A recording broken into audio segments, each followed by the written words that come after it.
Divert చేస్తుంది ప్రభుత్వ పెద్దలు అట్టే చేశారు, మీరు అట్టే చేస్తుంది. సింగిల్ డిమాండ్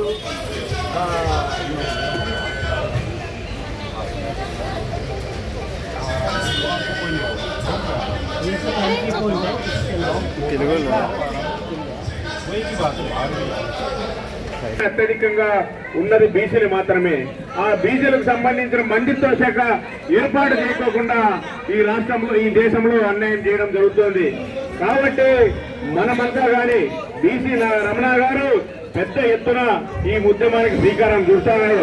నేను సోషల్ మీడియాలో కానీ స్టేటస్లో కానీ అనేక న్యాయవాదుల సమావేశాలు, అన్ని సమావేశాల్లో ఎక్కడ జరిగిన బీసీ అంటే నేనుంటానని చెప్పి ముందుకు రావడం జరిగింది రమణ గారు కడప జిల్లా నుంచి. కానీ కాబట్టి ఇటువంటి వాళ్ళు సామాజిక చైతన్యం ఉన్న వాళ్ళు ప్రతి ఒక్కరూ కానీ, అదేవిధంగా ఆంధ్రప్రదేశ్ నుంచి కానీ మన పాలనలో దేశవ్యాప్తంగా ఉండే ఓబీసీలకు న్యాయం జరుగుద్దని ఆ రోజు స్వాతంత్రం అనంతరం అందరూ కూడా ఆశించారు. బీసీలందరూ కూడా మన దేశానికి స్వాతంత్రం వచ్చిన తర్వాత ఆ రోజు మొట్టమొదటిసారిగా కాకా కాలేకర్ కమిటీ కేంద్ర ప్రభుత్వం ఆ రోజు వేస్తే, కాకా కాలేకర్ కమిటీ వేసిన తర్వాత దేశవ్యాప్తంగా ఉండే ఓబీసీలకు ఈ డిమాండ్లని చేయాలని కాకా కాలేకర్ కమిటీ ఆ రోజు అప్పటి ప్రధానమంత్రి జవహర్లాల్ నెహ్రూ గారికి ఇస్తే ఆ రిపోర్టును క్షుణ్ణంగా పరిశీలించిన తర్వాత ఈ రిపోర్టు కానీ అమలు జరిగితే, కాకా కాలేకర్ కమిటీ కానీ ఈ దేశంలో అమలు జరిగితే, ఈ దేశంలో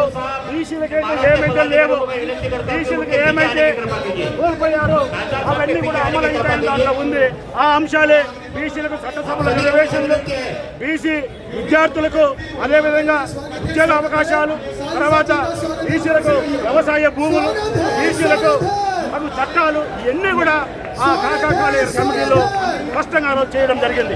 వాటిని అమలు చేయకుండా ఆనాటి పెద్దలు వాటిని పెడసేవ పెట్టారని మేము ఈ సందర్భంగా తెలియజేస్తున్నాం. అప్పటి నుంచి కూడా అదే మార్గంలో వెళ్ళిన తర్వాత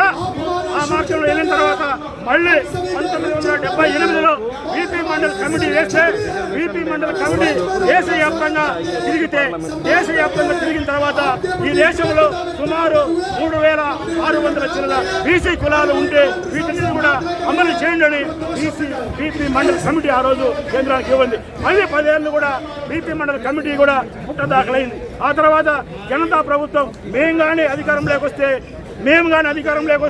బీపీ మండల్ సిఫారసును అమలు చేస్తామని, 42 బీపీ మండల్ సిఫారసు అమలు చేస్తామని ఆ రోజు తెలియజేయబడింది. ఇది ఒక చరిత్ర.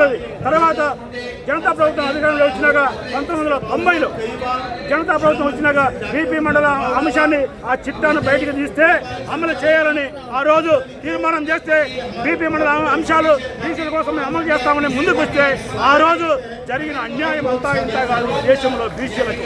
ఆ రోజు అన్ని పార్టీల్లో ఉండేటువంటి ఆధిపత్య కులాలు అన్నీ కూడా ఒకటి. ఆ బీపీ మండల సిఫారసు అమలు కాకుండా ఆ రోజు ఎస్సీ, ఎస్టీ, బీసీ, మైనార్టీ వర్గాలు ఒకవైపు, ఆధిపత్య కులాలు ఒకవైపు 2 మార్గాలుగా డివైడ్ అయింది. ఇది చరిత్ర. ఈ చరిత్రను ఇంకా ముందుకు తీసుకోవడం కోసం బీసీ ప్రజలందరూ కూడా చేయడం కోసమే జాతీయ బీసీ చైతన్య సంవత్సరంలో 4 రాష్ట్రాలలో కమిటీలు వేసి మా హక్కుల సాధన కోసం, మా డిమాండ్ సాధన కోసం మేము ఈ ఉద్యమాన్ని చేపట్టామని ఈరోజు జంతర్ మంతర్లో రావడానికి ప్రధాన కారణం ఢిల్లీ వేదికనే ఈ డిమాండ్ కావాలి. పార్లమెంటులో చర్చ జరగాలి. మేము కూడా చెప్తున్నాం, ప్రజాప్రతినిధులకు చెప్పే అంశం ఏంటంటే, పార్లమెంటులో మీరు మాట్లాడాలి, చట్టసభలో మీరు మాట్లాడాలి. బీసీ డిమాండ్ బహిరంగ సభల్లో కాదు. బహిరంగ సభల్లో బీసీ ఓట్లను మీరు వాడుకునేదానికి, బీసీ ఓట్లను మీరు లబ్ధి పొందేదానికి మేము చేస్తున్నారు తప్పగా చట్టసభలో మాట్లాడండి. ఈరోజు పార్లమెంట్ జరుగుతున్నది కదా, ఎందుకు మాట్లాడాలని చెప్తున్నాం. ఇదే జంతర్ మంతర్లో 10 రోజుల క్రితం దేశవ్యాప్తంగా ఏ ఉద్యమం జరిగిందో అందరూ కూడా తెలుసు. అటువంటి ఉద్యమాన్ని 50 కోట్ల పైసలకు సగానికి పై ఉన్న బీసీల పైన ఎందుకు మౌనంగా ఉన్నారు మీరు ప్రధాన పార్టీలారా? మేము అడుగుతున్నాం. ఈరోజు బీజేపీని అడుగుతాం, కాంగ్రెస్ని అడుగుతాం, మిగతా అన్ని జాతీయ పార్టీలను, అన్ని రాష్ట్ర పార్టీలను కూడా అడుగుతాం. మీ పార్టీలో బీసీలు లేరా? బీసీలు ఓట్లు లేకపోతే మీరు గెలుస్తారా? బీసీలు ఓట్లు లేకపోతే మీరు నిలబడతారా అని తెలియజేస్తారు. ఇప్పటికైనా బీసీ పెద్ద ఎత్తున జాతీయ బీసీ చేతన ఆధ్వర్యంలో వేడుకలను తయారు చేసి జాతీయ బీసీ చేతన ఆధ్వర్యంలో మహిళా విభాగాన్ని తయారు చేసి జాతీయ బీసీ చేతన ఆధ్వర్యంలో విద్యార్థి విభాగాన్ని తయారు చేసి మా హక్కులను మేము సాధించుకుంటాం. ఏ విధంగా ఉద్యమాలు చేపట్టాలో బీసీ పెద్దలకు అందరూ తెలుసు. మహానుభావులు బీసీలు గౌతు లచ్చన్న గౌడ్ కానీ అదేవిధంగా చాలా మంది మేధావులు సాకల ఐలమ్మ, ఒడ్డే ఓబన్న, వాల్మీకి, విశ్వకర్మలు అందరూ కోట్లాది మంది బీసీల యొక్క విధానంతో కోట్లాది మంది బీసీల విధానాలతో మా హక్కులను కాపాడుకుంటాం. బీసీ వ్యక్తి ఎప్పుడు కూడా సమాజానికి మేలు చేసే వ్యక్తి. బీసీ వ్యక్తి ఎప్పుడైనా సమాజానికి మేలు చేసే వ్యక్తి. రాబోయే రోజుల్లో బీసీ మేలు అవసరం. ఈరోజు రాష్ట్రం కానీ దేశం కానీ పొల్యూట్ అయిపోయింది. మొత్తం అంతా వ్యవస్థ మొత్తం చాలా విధానంలో ఉంది. దాన్ని చక్కబెట్టాలంటే బీసీ నాయకత్వం పెరగాలని ఈ సందర్భంగా తెలియజేసుకుంటూ విరమించుకుంటాం. బీసీ జాతీయ బీసీ చైతన్య సమితి వ్యవస్థాపక